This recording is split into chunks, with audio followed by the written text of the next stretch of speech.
favorite hymn. And we're singing a number of hymns this afternoon because she loved to sing hymns, and so we're remembering her that way. I want to just, in a few moments, share some things about the life of Elizabeth Munn, and I feel a little awkward about this task because I did not know her as well as many of you, and I'm fearful of making some type of factual error. You might know something of the lady that we're remembering today. I first met Elizabeth Munn, I can remember very clearly in my mind, in the spring of 2001. She drove up one day to our old church building. I was there by myself. She came in, introduced herself, and said she was looking for a church that had a Good Friday service. This was about 2 or 3 weeks before Easter. And she told me how that she used to attend Arlington Baptist Church, and that she very much enjoyed their Good Friday service. And she said she'd been going around inquiring at different churches, and she's found that very few churches had a Good Friday service anymore. And she said that she was just driving down Liberty Road, and so she thought she'd stop in and see if we had a Good Friday service. And I told her that, to be honest, I had never been to a Good Friday service. Church that I grew up in did not have those services, and she explained to me what they would do and so forth, and I told her I thought it was a good idea. And I said, I tell you what, I'll announce it this Sunday and we'll have a Good Friday service. And she was delighted with that, and she started coming to our church. After that came, of course, her Good Friday service, and she continued to attend her church until her failing health kept her from making a long trip from Baltimore. Elizabeth Munn was born on December 7th, 1925 in Baltimore. It was a different world then. She was the firstborn child of Frank and Sarah Neubauer. She graduated from St. Agnes High School, and later she attended Loyola College in Baltimore. In 1949, she married Heath Munn. They would have 4 children. Mr. Munn passed away in 1992. For the great part of her life, Elizabeth Munn was a math teacher. And in fact, she taught math at Delaney High School for a brief time.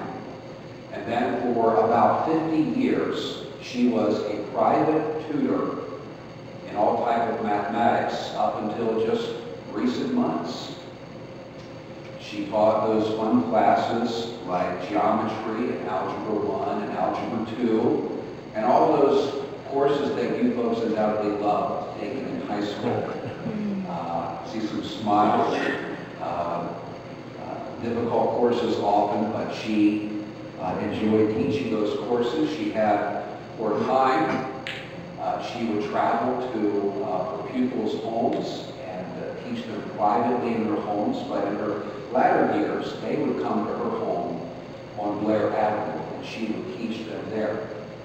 I can remember sometimes when I would be going into Baltimore for a hospital visit, and I would drive by Blair Avenue, and I would look down the street, and often I would see cars parked out front there, and I knew that she had some students there, and she was teaching them math. Elizabeth Munn was a very private person, but I do want to share some of the more personal aspects of her life at this time. Those who knew her well, she was a good and faithful friend. She loved to travel. She loved good music. She enjoyed going to the Outer Banks, Skyline Drive. She loved to eat and prepare sour beef and dumplings. Supporter and viewer of Jerry Falwell. And our favorite book in the Bible was Revelation. And you might have guessed her favorite subject to study was prophecy. In fact, I'm told that she wrote an essay about this. Family was central in her life. She has continually influenced the lives of her children, especially her grandchildren and great-grandchildren.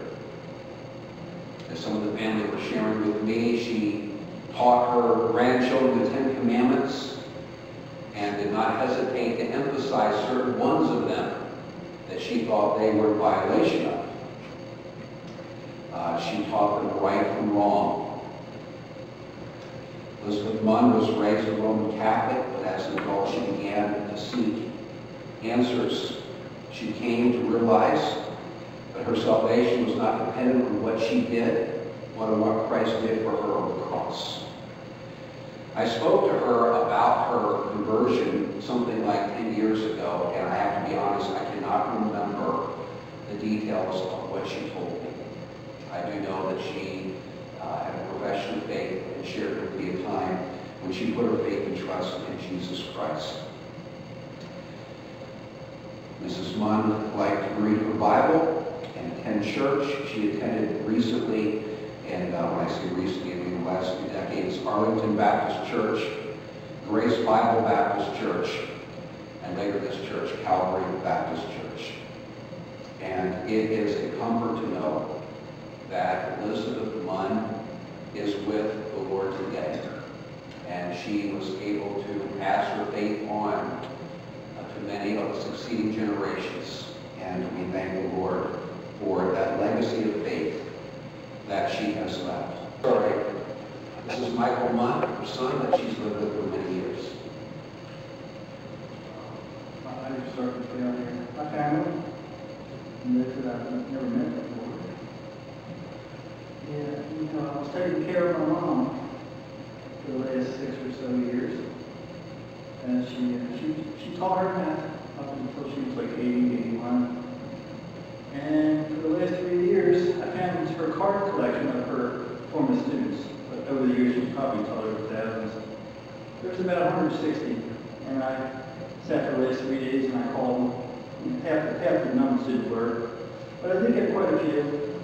And I didn't look on the website, it was on funeral home, but I think there was about 3 of the former students that left some comments at that website. And my family's left a few. There's about a dozen of them. My mom was always faithful to her sons. I'm the oldest of 4. She stood by us all the time. And, certain people weren't there that should have been there. That's in the Lord's hands. She was faithful in her teaching. I remember her, we lived on Temple Cliff Road. And she, before she, after she was divorced from my father, she didn't know what to do. And she asked the Lord what to do. And she had, I don't know if it was a dream or what, but she said the Lord told her to do that. And she thought, well, I'm not that good at math. So she did that. She finished her last 3 years to finish that last college. She started teaching math. For about a year or two, she taught at some school, I'm not sure where it was. But then she started doing private tutoring of math, and would go to the students' homes. I think she put some ads in some papers back then. And mostly she was teaching a lot of the Jewish kids up in Pikesville. And a lot of them come to, later on in life, she just, when she moved to where her location from 1986 was on Blair Avenue, all of the students would come there, and she would teach them at that location. She was tough on them. They said she was tough sometimes. Sometimes you have to be. If they were wasting their time and their parents' money, she get that at it. I don't want to take your parents' money if you're not going to learn. So she lost just a few students because they didn't want to get them to work for the math. But she was pretty good. Everyone I talked to really loved my mom. What she did for their kids. Yesterday, I had, there was a man, I forget his name. I called him up. He was actually in Aspen, Colorado. He said, yeah, you know what taught me? I said, what do you do? He said, I sell pies. I said, yeah. I said, I have a website. So he gave me the name of the website. Let's see, what was that? Pie in the Sky Aspen. And his name is Alex. And I thought that was interesting. And then later, another lady, I got her, usually it's the parents are still at these old numbers. It's been over 10, 15 years since those numbers were, she used those numbers, those telephone numbers. And there was one lady, she was 35, and she said, oh, her parents said, my daughter is a math teacher because of your mother. I thought that was pretty neat. That was a good thing. And, yeah, so my mother, she stood by us and helped us in our time of troubles when we had it in life. She was always there for us. Thank God for my mom. And for these last 6 years, I've been taking care of her, pretty much 24/7. I lost my job about 4.5 years ago. So I've been with her all that time. Everything is needed to take care of her as they're in their declining years. And my brother, Greg, he was still with us. He's going through a trial too. He just went through home recognition. And he was just got his operation. He was just home from the house a few days before my brother passed. But he was a witness to my mom when she left. And he, just before I knew something was coming because the week before, almost a week before she left, she stopped eating. And she was crying. And she waited for me to get my first Social Security check. She wants to know I'll be all right. So I went to the 16th, and I wasn't sure it was in the account. I waited a few days, and I went there on Friday. She stopped eating on that day, for sure. For a few days, she was going to take a little bit, and then on that Friday, I said, Mom, it's in there. I'll give you my Social Security. And then she stopped taking the water. And for the next 3 days, she was getting ready to go. And I said, do you want to go to the hospital, Mom? And she wasn't speaking much. Over the time, she would say, she would call my name out, Michael. And she'd say, she was struggling. And she said, Mommy, to a lot of times. But in that final day on Monday, my brother was there in the chair next to her, and I knew it was getting close. And she didn't move to the hospital. And I was waiting for that money for the next, she had been in about the last 2 months, she had been in and out from an infection in her leg. And she was having, and the nurse was coming tomorrow. And I waited. She came, and my mom seemed to rally, and she actually convinced her to take a little bit of applesauce, just a little bit, and then she left, and then immediately she started going downhill, and her eyes got a little glassy. And she sat there, and it was like 11:30 on Monday, the 21st. That I walked along and lie down for a little bit and come out and check on her.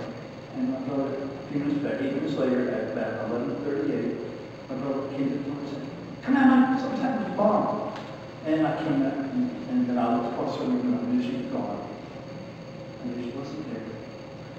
So I went over and I checked and double checked, and I knew she. So, I took care of all that. It was finally the next day, my brother admitted that he actually witnessed what took place. And he said, you looked over at Mom. And earlier that morning, she had been gardening. She had been doing the rattles that you hear about, and somebody's getting ready to die. So I witnessed that. But at the moment, she looked over and said, Mom was looking up at the sky. She was lying there in bed, looking like this, going around, looking at the ceiling. And she told me that. And I said, don't you realize, why don't you wait until today to tell me that she was looking at the kingdom of heaven, opening before her eyes, and she was prepared to go with Jesus. And I know that's where she is now. And I thank God for that witness. And I'll leave it here at that point. Okay? If you ever despair of knowing what the truth is, that Jesus Christ is the God of creation, that He is the one that you have to rest your trust in, that's who you need to rest your trust in. Because He holds your soul in His hands. He holds everyone's soul in His hands, and He will bring everyone forth one day. So make sure that you're prepared to meet the Lord when the time comes.